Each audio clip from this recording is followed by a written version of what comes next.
Shri Ramachandra ji. Okay, Akbar, Yudhishthira. If it is Akbar, what about the Pita of Akbar and the Beta of Akbar? Aren't they also kings? Babur, Shah Jahan, Yudhishthira. Ayodhya is the region, no? Jahangir, Vidya Singh Dev. And we can go on and on and on and on. We can go north, east, west, south. And after that, I'm going to ask you a question. Okay, now tell me one Rani of India other than Rani Lakshmi Bai, Manikarnika. Give me a Rani's name. Other than Jhansi Rani, Rani Lakshmi Bai, Manikarnika, Padmavati was not a real Rani. She was a notional Rani. Rudrama Devi. Noor Jahan was not a Rani. She was the wife of a king. I'm not asking queens. I'm not asking Maharanis. I'm asking Ranis who ruled this country. Alia Bai Holkar. Lovely. Victoria ruled India. Yeah, I'm sitting in London. I'm asking Indian Rani, Indian rule. Sridevi. No. Bollywood नहीं है. नहीं. ये Bollywood का question नहीं है. Rani का question है. And slowly and steadily, we will get very few names. Thanks to Ahalya Bai Holkar and few other queens. But today I'm going to share a Rani who ruled this land. Where did she rule? Why did she do? Gayatri Devi was not a ruling. There's a difference between consort and a reigning queen. Gayatri Devi was not a ruling queen. She was a royal queen, but she didn't rule. Rulers, I'm not asking about. And this little land was 10 kilometers radius. And 10 kilometers radius, this land was the kingdom of Bankim. And Bankim was this land's name. And the story I'm going to tell you is going to come from Bankim. And what is the story? How did this land come into news is what the story is about. And long ago, very long ago, in the land of Badamba lived a Raja and a Rani. And this Raja was called Raja Balabhadra Bhira Bhara Mangaraj. And Raja Maharaj Balabhadra Bhira Bhara Mangaraj and Rani Maharani Jayata Devi. And both of them ruled this lovely kingdom of Badamba. And the people of Badamba were happy with Dil Ka Kush Hai. Their mouths were happy with the food they were offered. Their hearts were filled and everybody saluted the Raja and the Rani. And they blessed the Raja and the Rani to have good children. And with their blessing, the Raja and the Rani had 2 children. And 1 girl and 1 boy, like many stories. And the girl was called Sukadei, Rajakumari Sukadei. And the prince was called Fakir Chandra. And Fakir Chandra and Sukadei were the Rajakumara and the Rajakumari born to Raja Maharaj Mangaraj and Maharani Jayati Devi. And when the little baby Maharani Jayata Devi used to sing lullabies to the children. You remember our lullabies that we used to sing? Do you sing lullabies to your children? Jo jo jo jo jo Gura Chanda, jo jo jo jo Shri Ramachandra, jo jo jo jo jo jo jo jo jo jo Jo jo jo jo jo jo jo jo jo jo jo jo jo.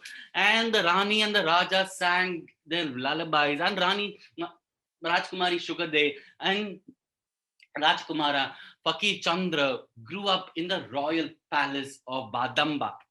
And like the Royal Rajkumar, he learned many things of the royal family. What would a Rajkumar who is going to become the Raja of the kingdom learn? What arts would he learn? Would he learn painting? Will he learn sword fight? Will he learn speaking and dancing? Will he learn horse riding? And he learned everything. Rajkumar Fakir Chandra learned many art forms to become the ruler. And seeing him every day was Rajakumari Sukadei. And seeing Rajakumar Fakir Chandra learning word fight, learning horse, Rajkumari Sukadei said, I also want to learn. And she went to father. She went to Father Mangraj and said, Papa, I also want to learn to sword fight. I also want to learn the horse. And Papa said, what's the difference between the boy and the chalo?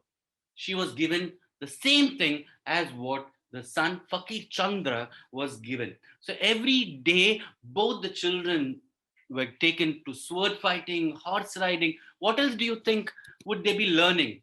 A royal family. What are the skills do you learn if you have to become the king or the queen, or in your business to be the CEO in today's terms? What do you think they learned in the palace? And they learned all that. Put it in the chat. Tell me what all would they learn? Would they learn financial management? Would they learn sword fight? Will they learn strategy? Will they learn the Mahabharata? And they learned everything equally. There was no difference between Fakir Chandra, the Rajkumar, and Shukadev, the Rajkumari. And both grew up with the same things that the papa and mama gave. Battlefield ideas, beautiful sword fight. And even in the sword fight, there were many types of sword fight. They say many martial arts, from kung fu to karate, evolved from India. And from horse riding, beautiful. And the horses also varied in sizes. There were tall horses, short horses, medium horses. Depending on the warfare, different horses were used, they say, in our country. And laws of ruling, yes, Arthashastra. There was Arthashastra, there was Dharma Shastra, there was Niti Shastra. Niti Shastra is otherwise today called the Panchatantra, and they were taught everything. Knowledge management of a show. Yes, Yudh Kala, Rajaniti, they learned Chanakya's Arthashastra, they learned Vishnu Sharma's Panchatantra, they learned the Jataka for Buddha to learn the spiritual, and they learned many things. And little Rani Shukadev grew and grew and grew and grew. Manners, yes, they learned it. But you see, those days, people learn through stories, and they were learning it level by level by level by level.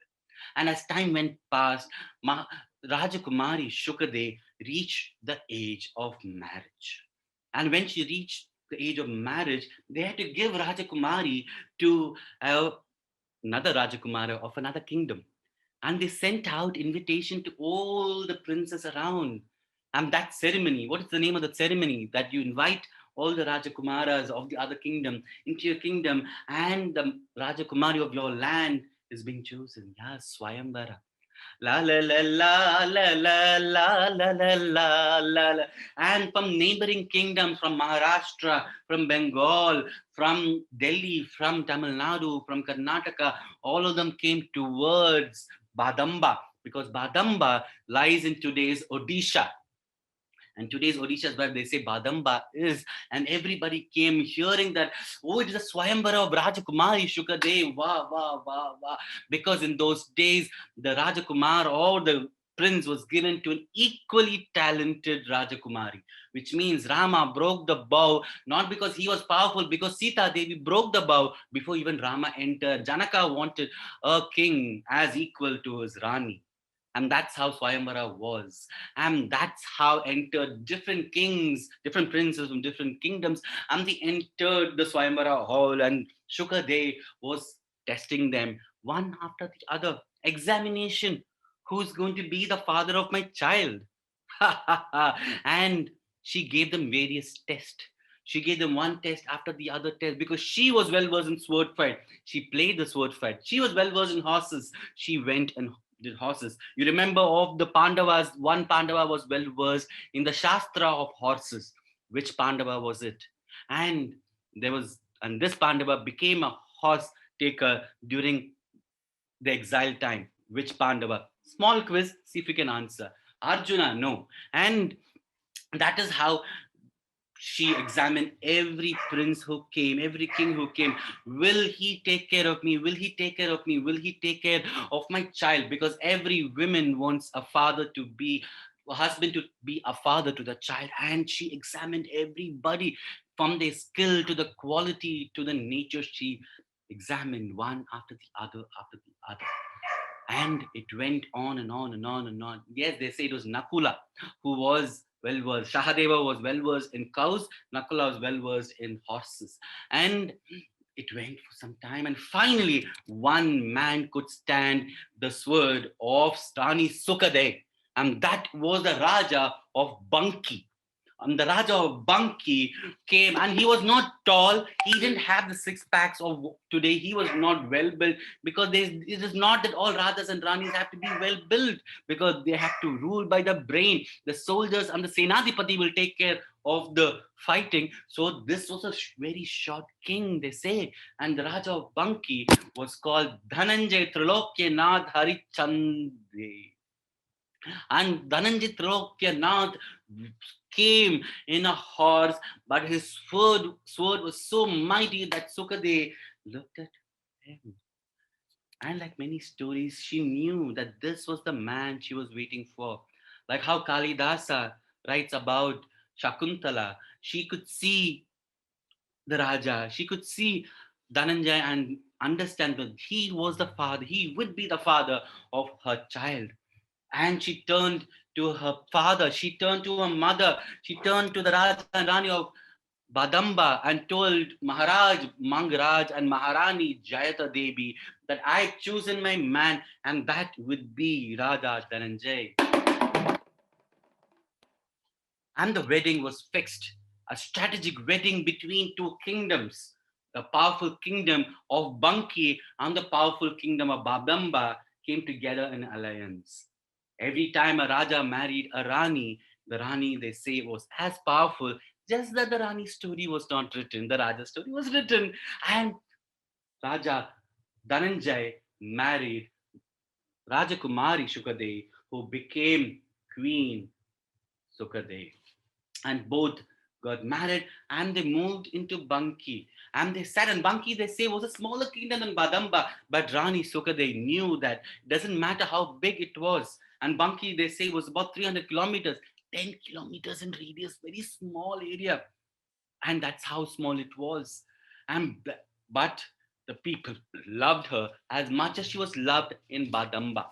And everybody loved the new queen. Everybody loved the king and the queen, and they blessed them to have as many children. And with his blessing, Raja and Rani got a new baby. And some stories say this little one is also called Dhananjay. Like many kings who have children, number one Chandragupta 1, Chandragupta 2, this little one was also called Dhananjay. And Mama Shukadev took the baby in her hand and remembered the lullaby of her mama. You remember the lullabies that we sing? Araro, ariraro, arirararo, ariraro, ariraro, arirararo. And she looked at Raja Dhananjay and told, Raja, I'm going to take a break, because there were times that the Raja and the Rani both sat on the throne and they both ruled. When the Raja had a problem, he'll ask the Rani. When Rani had a problem, she'll ask the Raja, because both were well versed in Raja Niti. Or should it be called Rani Niti? What is Raja Niti? What is Rani Niti? And both were 50% ruling the kingdom. And when little baby Dhananjay came into the life of Raja Dhananjay and Rani Shukadev, Rani told Raja, I'm going to take a break for 2 months. Maternity leave. Those days, did maternity exist? The Ranis did take maternity, and she took a break for 2 months. And she said, I'm going to take care of the little baby, so you take care. And that is when Banki faced the biggest trouble. Just before the baby was born, there is one temple in Orissa that many of us would have visited.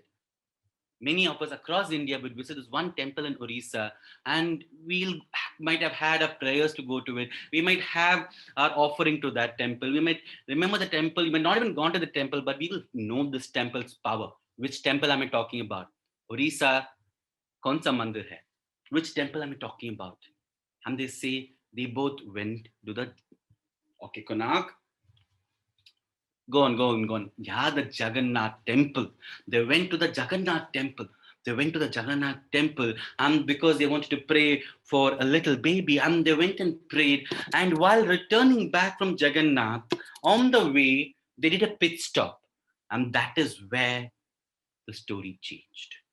And they stopped in the kingdom of Kurda. And the kingdom of Kurda was ruled by Raja Gajapati Gopinath. Raja Gajapati Gopinath was the ruler, and he ruled Kurda. And when Raja Dhananjay and Rani Shukadeva entered, this Raja's eyes fell on Rani Shukadeva. Like many movies and many wars, the moment Rani Shukadeva eyes fell on Raja Gopinath, Gajapati Gopinath, she knew that his sight was not a sight of respect, but it was a sight of lust. And she told Raja Dhananjay that there is something wrong in the Raja's eyes. I don't think he is looking at us with respect. Let us leave. And Raja Gajapati offered them all the food, offered them all the hospitality, and made sure they were comfortable. But then Rani's mind told her this Raja was not looking at them with respect. Something was troubling her. She came back, but Raja Dhananjay said, "You are just thinking too much. Why are you thinking so much?" Many times we hear people saying, "Why are you thinking so much?" And this happened. And Rani said, "No, you will not understand what I'm saying. Only I know what I'm saying. This man is going to bring trouble to us." And days went into weeks, weeks went into months, and little Dhananjay was born, and both the Raja Dhananjay and Rani Shukadeva slowly forgot that, but Rani Shukadeva in her heart knew that Gajapati is going to cause some trouble to us. And that is when they least expected it, when they were taking rest and they were looking at the little baby, the news came that Raja Gajapati Gopinath has sent his troop for the battle that the kingdom has never seen before. And the battle of Ragadigrama, the battle of Ragadigrama was declared by Raja Gajapati, the king of Kurda, against the kingdom of Bankim. And Raja Gopinath didn't even wait. He entered the kingdom, and Raja of Bankim marched. And Rani said, "I can't come with you because I've just had the baby. You see, I'm tired. You go and fight. I have trust in you. I know you will take care of our kingdom." And Dhananjay went, and Gopinath entered. And Bankim was a small kingdom, whereas Kurda was a larger kingdom. Along with the kingdom of Badamba, Raja Dhananjay and the troop of Badamba ventured into Kurda and fought the king left and right and left and right and left and right. Whereas Rani Shukadeva was taking care of the baby, but she was giving instructions to the Raja through the ministers and the soldiers what he should do. And the Raja listened, but then powers and time. Like the warfare, every warfare doesn't work with only physical might, it also works with a little bit of strategy. We know that from the Mahabharata, we know that from the Ramayana, we know that from many, many tales that many wars were not fought only with physical power, but with mental power. And that's what Gajapati Gopinath did. They say he broke the niti of warfare and attacked Dhananjay. And he attacked Dhananjay. And he took him and he made sure that Dhananjay was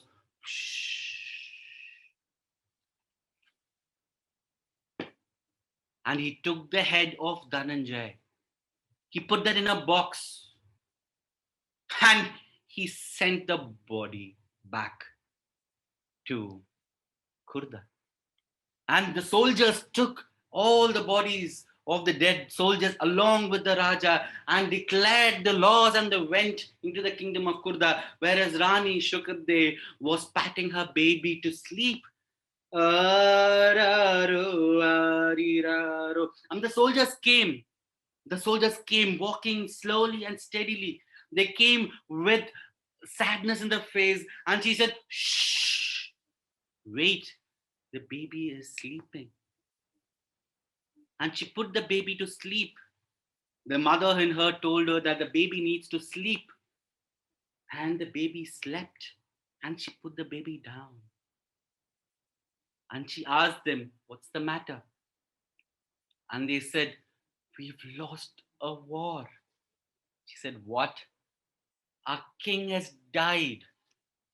Hamara Raja mar gaya." The king of Bankim has killed our king, and we don't. King of Kurda has killed the Bankim Raja, and we've lost the war. And that is when her eyes looked at them and said, "What? What did you say? And they said, we've lost a war. And she said, but you all are alive, right?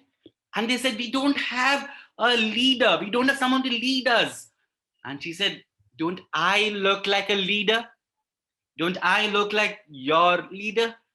Remember, the head of an army is both the king and the queen, not just the king. Don't forget that. And she said, will you come with me if I lead the army? And they all said, yes, of course, you are our Maharani. And what did this Rani do? She took the baby, she put the baby on her back, and she tied the baby to her chest. She kept the baby close to her, and she went. She led the army of 700 people, 700 weak army. She marched and marched and marched and marched and marched. The horses went, and it was the time that the kingdom of Kurda was rejoicing the victory, and she entered right into it. And she went right into it. And the kingdom, they were all drunk and they didn't know. It was sunlight and daytime, which means that Dharma said, you can't fight an enemy who is drunk. And she said, you come back, we will fight. And she stood there with baby Dhananjaya on her arms. Not a single drop of tear, not a single drop of anger, not a single drop of remorse. She waited for daytime. And Gajapati, along with his army, next day got up and entered. And when he entered, she fought not as a widow, she fought as a Rani of Bankim. She fought with vigor for the people of her country. She fought as the mother of the entire kingdom. And she fought and fought and fought, and she defeated him at the end of the day. And that day, when she defeated the king of Kurda, the entire Kurda people, the Bankim people, everybody didn't know what was happening. A little town of Bankim defeated the kingdom of Kurda. Nobody believed. The news spread far and wide that Maharani Shukadei has defeated the king of Kurda. And everybody came from everywhere to see the verdict that Maharani Shukadei was going to offer the king. And she came and she came. And when she came, she got back by pulling the head of Raja Gajapati. She pulled him and she pulled him and she put him in front of a throne.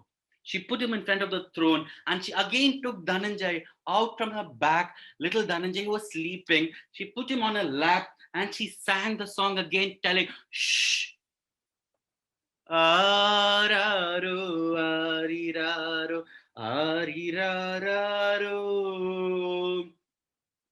And not 100, they say there were thousands of people from across the kingdoms waiting to see what the Rani was going to do. What do you think the Rani was going to do? The man who had killed the king of Kurda, the king of Bankim, and the man who had taken away the father of the little one, the man who had taken away the pride of the country. And she looked into his eyes and he said, I've lost to a woman. And she put his head down. And that is when Rani Shukadei asked everybody, what should I do? She didn't. She waited. What is today called crowdsourcing. She asked everybody, what do you think I should do? She had the power to do anything. She had the power to execute him at any time. And the power she wielded is etched in the statue of Bankim, even now, in a small statues. And she gave the biggest verdict that nobody would have ever given.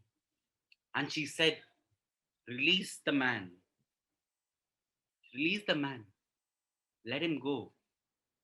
I only fought for the valor of my kingdom. I don't want another woman to be a widow like me. I don't want another child to be fatherless like my child. My fight was not against him. My fight was against the pride of my country. The biggest punishment is forgiveness. I forgive you, she said. And the man who had lost 2 wars who had lost one war to a Rani who he felt was insulting. The second, no punishment? He asked. She said, you will never understand what's power. Power is different to strength. And she let him go. And Raja Gajapati gave back the kingdom, gave away many parts of his kingdom. And she said, I don't want that.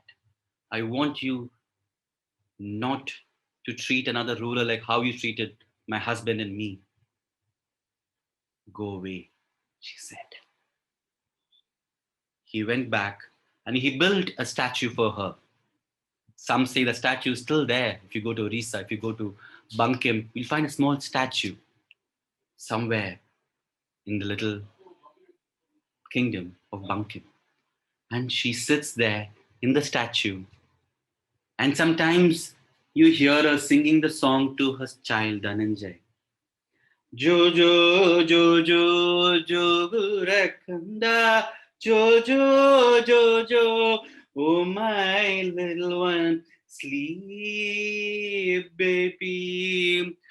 La la la la la la la la la la la la la la. Jo jo jo jo jo jo jo jo jo. Rani Shukadei ruled. The longest reigning ruler of India, they say, is Rani Channabaira Devi, who ruled a little northern part of Karnataka. And three Ranis who ruled Bhopal. The Begums of Bhopal ruled 100 years. Sometimes these stories have to be told. And Rani Shukadei is one among the Ranis. Not the wife of a king, but she ruled. Rani Shukadei. La la la la la la la la la la la la la la la. And that's the story for the day. Thank you. Wow, wow, really, Vikram, it was very, very mesmerizing. You truly portrayed the feminine spirit with the virtue of forgiveness, and what a beautiful way to explain the concept of power versus strength. As you were narrating, I saw that you actually got into the characters of not just the Rani but also Raja Dhananjay and then Gajapati, Gopinath, like very interesting names also. There are a lot of accolades pouring in for you in the chat window. So thank you for entertaining 100 odd audience today and letting us know, or raising our levels as to how women, as women, we multitask, we rock our babies, we simultaneously take care of our kingdom affairs. Kingdom can be anything, it can be our home as well. We lead Or armies. rename it as Queendom. There is no kingdom. There is Queendom. Right, right. Queendom, right, right. A new term today, ladies, all of you, please keep this term in your head. So, Queendom affairs, leading armies in homes, in offices, and defeating armies and yet forgiving them. So that is very, very virtuous and very unique to womanhood. I think forgiveness comes more naturally to a woman than to a man. And personally, I think the fact that every woman can have her own little sphere of influence and still do very well in life and still be celebrated. I think that was my personal takeaway. To the audience, if you wish to ask any questions to Vikram about his art form, it's a relatively new art form. If you wish to ask him any questions, then you can put it in the chat window right away. But while we have questions coming in from the audience, Vikram, I have two questions for you. So, we studied together in IIT, and it's a premier institute, and you work with MNCs also after that. So, what is it that inspired you to take up this very unique art form of storytelling? How did you find this as your calling after a very commercial career, a very commercial sort of an education? How did you find this calling of yours? I'll keep it short because I mean, like any stories, it can be a maha story or mini story. And before that, to answer, I think somebody mentioned Razia Sultan. Apparently, it is not Razia Sultan; it is Sultana Razia, because Sultan it's masculine. So the name Razia Sultan, a lot of historians have renamed it. It is Sultana Razia. She apparently didn't like to be called Razia Sultan because Sultan is again like Shehenshah. It's only for men. Hmm. So coming to this story, so yes, Rachana has seen some of those chaotic days in B school when I've done multitasking, done things which I've done. So I'll put it into three buckets. I mean, in brief, saying we all have three buckets to fulfill. One is a financial bucket, one is a spiritual bucket, one is an emotional bucket. And this particular space, the organization, I think we all are here somewhere connecting to a spiritual bucket. And many times for us, these three buckets are very different, and these three energies are constant. When I say financial, it's not money; it's sustenance. And pursued these three constantly. For financial, I did a job. I mean, I worked in MNCs. And emotional for me was working with animals, working with uh, again puppies, and working with rescue, working with a lot of children. And the third is for me spiritual was art forms like drama, because today's, if you look at satsang, we look at our bhajans and look at our rural forms, each one of our forms itself is so much a spiritual element that's with our performing arts. So the three things which I always did as my interest, because we always say I love doing this but I don't have time now, but somewhere I used to do these three even while I was working. And in between is our relationship, our family, our connections, our responsibilities. And while doing that during my work, many times it is tiring to balance the three, because when I used to work with animals, I mean, it takes a long time. And same thing when I used to go and do drama. I mean, theater is where I draw my energy from. And storytelling sort of combines the three, because storytelling is drama, because this is the form of drama that I specialize. I don't perform on stage, but I perform stories. And when I look at animal world or conservation, all our stories are conservation. It's conservation of nature, Bhuma Devi, or Panchabhutas. Every story that Panchatantra, which is so many animal stories, is Niti Shastra. And with storytelling and performance, I was able to combine them, and which means today with storytelling, I've settled saying that if you give, it'll give you. Like one very popular bowl singer who I respect called Parvati Baul said, "You need to surrender, and when you surrender, it'll give to you." And sometimes we forget that we surrender. And I did surrender and looked at storytelling as connecting what we call ikigai in a very Hmm. business term. And that's how storytelling happened to me, and then I kept doing it again and again. And yeah, so today I only tell stories, I perform stories to different spaces, different organizations. And it is spiritual, it is emotional, and it is financial, because financial doesn't mean money, it also means happiness. I mean, like how you're all sharing, we think financial is only money, but financial is also taking care or saying thank you is also that is so required. So that energy what we give people. So that's the short story of how storytelling happened. And I'm I put the road, I'm traveling on the road, it is a road which is evolving. So beautiful to hear you, Vikram. And how do you select the stories you want to tell? You want to tell, because you just mentioned that it's a lot of it is connected to spirituality. So how do you select your stories? And we all see the effect of storytelling on us, but what is the science? If you can explain the science briefly behind storytelling. So even if you have to look at hair, I'll draw a parallel, because many of us, how many of us have heard of the hare and the tortoise story? All of us, Just give almost me a all of thumbs us, up. yeah. At least, I mean, I know 90 plus are there. At least give me 10 people can give me a use thumbs up, or just say yes in the chat window. Super. So the hare and the tortoise is story. Every child has listened to it. Every adult has listened to it. And when I went to Sevagram, which is the ashram of Mahatma Gandhi, there is this thing of um where Gandhi talks about a philosophy where he says many times in our life when we keep traveling and we stop and look back, the road where we have traveled is an empty road,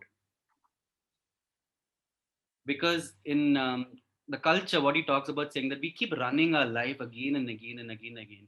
And many times we pause to reflect that what we've run is an empty road. And that philosophy, we draw the hare and the tortoise. Are we the hare or the tortoise? Are we running a life towards a deadline? Or are we the tortoise which is walking in the speed of the tortoise? And when this reflection comes in understanding the animals, isn't that spiritual? Because the tortoise is a very older species, and in many philosophy, it says the number of breaths that we take in our life measures our time on earth. The tortoise takes very slow breaths, and that's why it's able to sustain. And that is how in Hindi it's called dire dire. In Assamese, there's a philosophy called lahe lahe. Lahe lahe matlab, get up when you feel like, eat when you're hungry. So that philosophy to Hare and the Tortoise, to somebody who understands, it is spiritual. If not, it's just a story, because that is how that is why the Puranas, Itihasas, everything is storied and given to us. And this country has enough stories that we don't have to create stories. I'm sure many of us would have read stories. The same story for a child is a story, and for the world, it is spiritual in a realm. So that's where I look at So stories. When it reaches me that realm, I share that story. you've given us so many wonderful thoughts, Vikram, and a very new lens of looking at, something that we would have taken so much for granted. Like if I would have come across the hare and the tortoise story on the internet, I would have just brushed it off. Okay, I know the story. But then you've just given me a very new lens of looking at it. Because that's So how we have, beautiful every story from our scriptures, Jataka, Panchatantra, Ramayana, Mahabharata, is spiritual. yeah. So they say that stories are bowls. A lot of time we hold on to the bowl but forget the water in the bowl. Wow. I think, we need a separate session, Vikram. We'll have to catch up offline as well. We have one last question from the audience to you. This is Yashita Nagpal. She's been super active since morning. She's asking, as an artist, what helps you access your creative spirit? I look at my voice, because today we look at a lot of visuals. What we forget is the idea of nada. So what I practice is saying that if we can speak from the body in a complete way as a practitioner, we will not get the word stress, we will not get the word tired, we won't get diseases. Nada is a form of yoga which uses the voice that comes out. Like bhajan, satsang is a form of nada yoga. And that is something I practice. I don't use a mic when I perform. So if we can produce the voice from the leg, it's that's something as an artist which I connect to. And I think today we're losing it because we don't talk. So silence and talking is two ends of the same spectrum of spiritual practice. The nada Great. is spiritual, so which means the voice that comes out has to be so pure. Wonderful. I think, Yashita, you got your answer. Thank you, Vikram. Thank you once again on behalf of JKO and on behalf of all the audience whom you've entertained for taking out your time and letting us know about this art form. Like a lot of us did not know about storytelling as an art form. We just sort of associated that with our grandparents. But thank you for bringing out this art form, for reviving this art form in a very, very beautiful way in the modern world. Thank you so much.